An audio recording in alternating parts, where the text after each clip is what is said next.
আসসালামু আলাইকুম ভিউয়ার্স। বর্তমানে একটা মারাত্মক অ্যাক্সিডেন্ট হয়েছে টেম্পো উল্টে যাওয়ার কারণে। আমার ড্রাইভার ভাইয়ের অবস্থা খুবই বেহাল অবস্থা। মানে রক্ত রাস্তার মাঝে পড়ে আছে, যেখানে এটা আমার কাছে সঠিক মনে হয় না, এটা আমি দেখাই মানে সামান্য করছে। আর মানুষটার অবস্থা খুবই বেহাল, আপনারা দেখতে পারেন অনেক মানুষ এখানে জড়িত আছেন। তো টেম্পুটা লোকেও আপনারা দেখতে পারেন উনি অনেক ছোটাফাটা হয়েছে। তো ওনার জন্য সবাই দোয়া করবা, না কইয়া পারিও না। আপনারা সবাই সুন্দরভাবে সুস্থভাবে গাড়ি পরিচালনা করবা, গাড়ি চালাইবা, যাতে কারো ক্ষতি না হয়, নিজেরও ক্ষতি না হয়।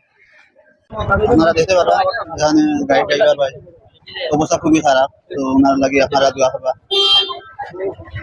আর ওনার কষ্ট করার দিকে তো আমি কইতাম তো মাথার মাঝে মনে হয় খুব বেশি ইনফেকশন। প্রাথমিক চিকিৎসা করিয়া ড্রাইভারে উসমানি পাঠাই দিয়েছে, শরীরের অবস্থা বেশি খারাপ থাকার কারণে। তাই আমরা জীবনের মূল্য আমরা কোন সময় শুধু করতাম পারতাম না।